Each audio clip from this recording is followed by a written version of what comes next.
DJ PK, it's time for Hot Takes or Toast. The question of the morning, PK. What? It is overwhelming, but man, the people in the minority, they are pushing back hard. Our question of the morning, is Kyle Whittingham's legacy at Utah in danger if he pilfers coaches and players? More than 100 comments. So there's a lot of emotion about this. A lot of people are invested in this, and a lot of the answers are very simple. Michelle, no. Matt, no way. Ben, nope. Joe, nope. Brett, nope. Travis, nope. I mean, it's just, and then like 1 out of 10. Sam, yes. How can he say he gives a rat's behind about this school where he coached for 32 years if he decimates the program? Riddle me that. So I guess, if he decimates the program, how many key players would he have to take to decimate the program? We've seen the numbers out of Iowa State. It seems like it's overwhelming there with their coach, Matt Campbell, going to Penn State. They're losing starters left and right and depth as well. Well more than half the roster, maybe 2/3 or 3/4 of it. Johnny Depp is going too? Everybody's gone. It's unreal. Last person out, turn out the lights. Well, what's the definition of decimation? Because it looked like that Utah decimated New Mexico last year. New Mexico had a soul-crushing situation. They won 5 games, which was the most they had won in 10 years when Bronco Mendenhall was there, and his way out of town, basically, he got tarred and feathered. And it was, oh my gosh, what an evil man he is. And then Jason Beck and Micah Simon come to Utah, and they take a receiver and a quarterback who certainly the quarterback and even the receiver for that matter made big time differences. And so it's looking like, oh my gosh, New Mexico had been decimated, except what do? They turn in their best season in well over a decade. 9-4, baby. Yes. 9-3 with a bowl loss to Minnesota. That was a good game. Which wasn't in overtime. Yeah. And so they beat, if they would have beat New Mexico or Minnesota, that meant they would have beat 2 Big Ten teams, because obviously they beat UC Los Angeles early in the year in the lightly, sparsely attended Rose Bowl, as we know is usually the case with that football team. And so what seemed to be at this time last year, all the possible things that would just make New Mexico languish again turned out not to be true. So we have to look at it in its entirety, which you really won't know for several weeks. And then you have to look at it in December. So we literally have to wait a year to see what level of decimation that would be. Now, suppose he just takes coaches and maybe a couple of players. I mean, Utah, the fan base that you're talking about, had no problem doing that to New Mexico. Well, now somebody's going to do it to you, and all of a sudden the guy who's doing it is a bum. And how can he say that this university means anything to him? Blah, blah, blah, blah, blah. Oh, I mean, the situations in college sports are archaic right now, and there's not a whole sense of logic and rules and regulations. And Baylor there getting a player and, drafted in basketball. Well, then stop me, man. Prevent me from doing it. But if you're not going to prevent me from doing it, if I'm not going to get a speeding ticket and I got to get from point A to point B in a hurry, I'm probably going to speed if there's no fear of consequence. So we have to look at the rules as opposed to look at the individuals. John, no, he's an icon for U of U football. I'm grateful for what he did for the program and that he did it for so long. He could have left a long time ago. I'm sure he's had many offers over the years. Any smart coach would do what it takes to be successful at their next school, including taking coaches and players with them. Look at John embracing the present and the future. Yep. If you move on, you take coaches and players, that's the way it goes. John's not here to live in 2015. He's living in 2025 just fine. Yeah, my sense is certainly coaches would be on the way. There's no doubt about that. And they've got their bowl game tomorrow, and then their season will be officially over. Kyle, in his press conference, did acknowledge that there's plenty of coaches that he's interested in who are still coaching. He even threw the word playoff, meaning that there are playoff teams that have coaches that he would be interested in. And so let those guys at this point anyway, continue to do it. Now, I think that once that ends, they'll move quickly because the portal does open this weekend. And so with that in mind, you need to get after it. And there was conversation there. The running back coach is going to stay. And he did say 2 to 3. And I think that's exactly what will happen because he's one of these guys, when he says stuff like that, it matters. Means that, yeah. And so he's not just going to throw out 2 to 3 and think, wake up tomorrow. Okay, what do I do? No, he's already got ideas, contact, communications, and all that stuff have already been made. They're just waiting. So at least there is some form of respectability. At this point, it's not early December or even at the end of November sometimes when they make these coaching changes. Here, this was one that we would consider would be a little later in the cycle. And who knows, there probably still could be more to come in this coaching cycle, which extends because of the NFL, and you never know what's going to happen. It goes a little longer, but at this point, you can wait a few days, and then away you go. And then, too, it goes to the old Ben Olsen is not coming back after his mission. Oh, my gosh, for BYU. Well, then they got Max Hall. So if you get adequate or more than adequate replacements, who really cares of an individual leaving, right? And it turned out Max Hall was a 3-year starter, and I believe he left BYU as the winningest all-time quarterback in terms of total number of wins. And it seemed like a blow that Ben Olsen wasn't going to come back. Unfortunately for Ben, he had a ton of injuries when he moved on, and it really sucks for that young man. Who knows? He could have been really, really good, but his body didn't allow it. And with Max Hall came in there, and he was good. And so what seemed like a blow at the time turned out to not really be that big of a deal. Brian says, this is a comment we never get. This is a good question. Wow. People don't compliment the question, PK. This is you're trolling, you're baiting. No, this is a good question.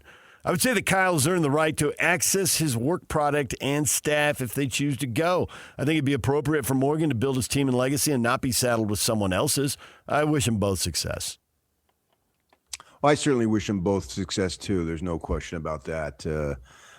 Kyle's would be more on a personal level because I don't think there's much individual, I don't know what the word I'm looking for. I can't really profit from Michigan's success. Michigan football is not going to carry our show day after day the way local teams will. Utah, BYU, even Utah State. Right. If they get on a roll. So I want Bronco, them to win. Because it's proven that it is much better for business to have these teams win than to have them lose. And so with that in mind, even if I didn't have a personal relationship with Morgan Scalley, if he was just a complete and total stranger, I would still root for that program to win because it's good for business. Now, funny thing is here, man, you look at Utah, BYU, Weber, and Utah State. I know literally each of these coaches and have known each of these coaches for over 20 years. It's crazy. I have personal relationships with all of them. Yeah. It's funny, man. And I have become what I used to not like. They get, oh, that old guy, man, he just knows these guys too much, right? Mm-hmm. Well, here I am. and now that with Care going to Weber, I will root my butt off for Weber. I have no problem saying that because I know the guy, and obviously we had him on, and he's dropping my wife's first name. They were cohorts for many years, side by side, right across the hall type of thing. And so with that in mind, I have extra reason, and I think that's okay. I think the audience accepts that as long as you come clean and say, this is the situation, rather than try to hide it. And I would encourage everybody to go read Gordon Monson's piece in the Salt Lake Tribune, because he was doing some stuff today on the quirkiness of Kyle Whittingham. He was saying, hey, all you Michigan people, here's some stuff, kind of oddball stuff to know about Kyle Whittingham. So he was looking for someone who might be able to provide insight on some of the oddball stuff. And yes, I spent an hour on the phone yesterday with Gordon Monson. Yeah. Hope you get a little something for the effort there. He needs to buy you. Well, I told him, I said, hey, around of golf. You don't have to. You can put my name in it. I don't care anymore. It doesn't matter. Yeah. Kyle's gone, and he's not coming back. Yeah. And so whatever is out of the bag doesn't matter. Or you can just keep my name out of it completely. It doesn't matter either way. So give us one or two quirky things we don't know. Oh, he wanted to do about the rock and roll stuff. Oh, okay. Kyle and music. Yeah, and Kyle and I have had just probably 50 things that we've debated like brothers. No, this one's better. That one's better. There'll be one. The guy and I can't hide it anymore. We're very close in age. And I told him that when the Beatles made their debut on the Ed Sullivan Show, I was very young, but I was like 2 miles away. My grandmother and cousins and aunts and uncles lived in the city, as they call it back there, right? And so we were there. And because I have older sisters and they were way into it and they remember it vividly, I feel like I remembered it, right? And so I was telling them, yeah, I was just 2 miles away. And I remember I have at least foggy memories of I Want to Hold Your Hand. And he responds, and he's like 20 some days older than me. And he responds with, I remember it vividly. I remember it in detail. I'm saying you do not. There's no way you remember it in detail. I do too. And you're full of crap. I am not. And then I drop, well, I knew of them first because I was living on the East Coast. You were living in California. So yours was tape delayed. Mine was live. So I got it first. I got it before you, buddy. And I said to my family, wow, this group is really going to make it big. And I called it right then and there. He got it 3 hours later. Deal with that. Yeah. Oh, I was snoozing. I'd already had my diaper changed and was fast asleep by the time you got exposed to them, buddy boy. So just little funny stuff like that. I haven't read the piece, but that's what he told me. And I talked to him for an hour and then he texted me later on. So stuff like that. But yeah, I want these dudes to win because it helps business. And then we got personal relationships with some of them and we'll see, man, as far as that goes. And now it's, I talked to Scally the other day and I said, hey, it's your time, brother. Your time has come. This is what you've waited for. This is what you've worked for, what you've done. All the things that you've done to this point in your life have led you to this point now where you are in charge. And I wish you big time success. And, it's just a very brief little thing. Well, thanks. I appreciate it and so forth. And tomorrow we'll see, man. He gets an opportunity to get out there. As I said yesterday, I think you have to allow for some growing pains, but this could be a great thing for the University of Utah. How do we know that he's not going to be better? Like Yogi Roth said, in 20 years from now, we'll be saying what we said about Kyle, about Morgan. That would be awesome. I would love to. I'll be dead in 20 years, but nevertheless, we'll have that opportunity for those of you who are alive. Yak will be the grizzly old veteran who's got relationships with all these coaches in 20 years, right? Yak, look into our eyes, because when you look into our eyes, young man, that's what you'll see, the future right before you. Oh, thank you. Sounds good. This is what you're going to have to deal with. Bad news for you. Here's what your future looks like. Have fun. We are what you will become. You will be hugging coaches in no time. Justin. I've never hugged a coach on the field. I'm proud of that. Oh, that's the one line you haven't crossed yet, huh? That's the one.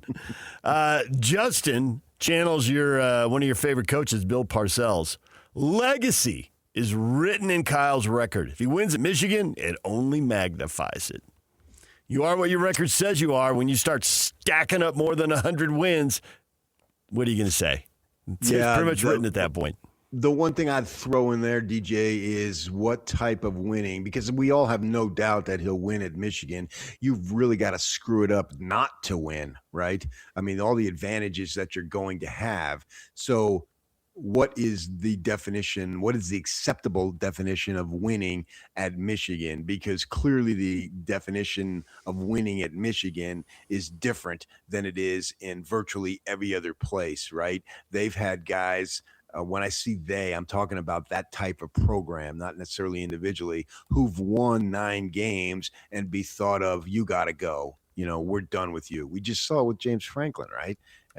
They're one of those types of programs. Well, he won at Penn State. Nobody would argue that, but yet he still got fired as soon as there was just the tiniest leak ever in the dam. You're gone. I mean, that's an unbelievable standard, but that's what those types of programs have. I don't think that situation was at Utah, because if it was, man, he may never have gotten into the Pac-12 to be able to win. He may have been fired in the Mountain West. And then when they have the 2 losing seasons in the second and third season in the Pac-12, he may have been gone. Now, that was one of Chris Hill's greatest jobs, is not firing him at that point. Right? You talk about moves that athletic directors make. I don't think Chris ever got enough credit for letting that play out. Jim Harbaugh, and this is interesting because you always say this about Kyle, even in their best years, they were losing 3 or 4 games. Uh-huh. And Jim Harbaugh, 3, 4, 5 losses his first 6 years.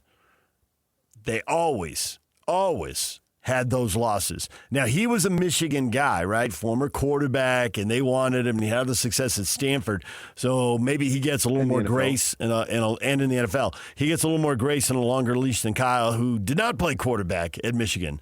Harbaugh was flying at the end. He only lost 3 games his last 3 years, 40 wins, 3 losses, national title, and a couple semifinals. I don't know how many 10-3 Peach Bowl seasons Kyle gets, because to your point, that's not what Michigan wants or expects.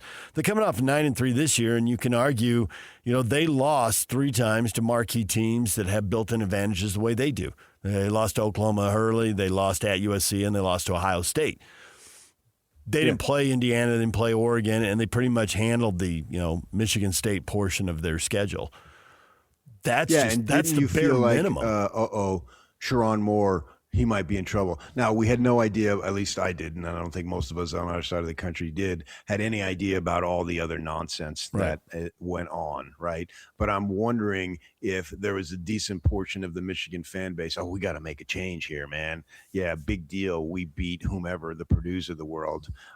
And that's just, if Mike Folta's listening, that's why I threw that school out there, because he wants to talk about Purdue basketball. So they don't really care about that.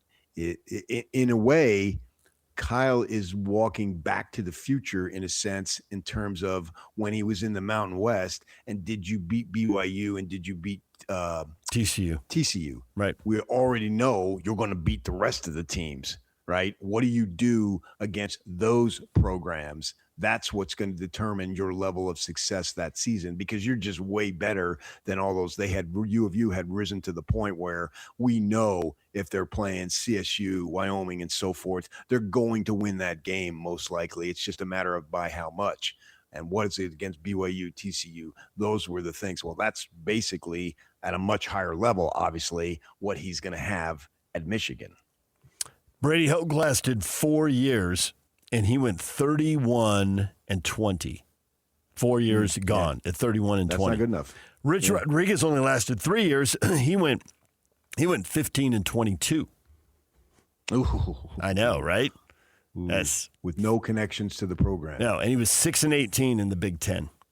Oh my gosh! Are you kidding me? That's different era there, right? You've got to recruit and build and get your guys and build it up, and now you got the transfer portal, and you can plug holes, reload, and go. So it's a different era, but it shows you where the standard is. Yeah, it's extremely high, and you look at Kyle's record, and compared to Hoke and Rich Rod, I believe he was more accomplished. So we rightly so, and they rightly so should expect more. Shane, I'll give Shane the last word in this segment. No. The man walks on water every Thursday for fun. He got some laughs and some thumbs up for that. Kyle's legacy is not in danger. I don't think he's Jesus. No. I like him a lot, but I'm not going there. He's not going to start walking across Lake Michigan or something like that. Whatever lake is near Detroit. I don't even know my Great Lakes. All right, DJ and PK, it's 97.5, the KSL Sports Zone. Stay with us. Coming up top of the hour, Mike Folta. We'll see if he was listening and responds to that Purdue comment. And Isaiah Hole, publisher of Wolverine Wire and the host of Lockdown Wolverines, will be here at 8:30. We'll also give away Jazz tickets to see the Mavericks at 8:30. Stay with us right here on 97.5, the KSL Sports Zone.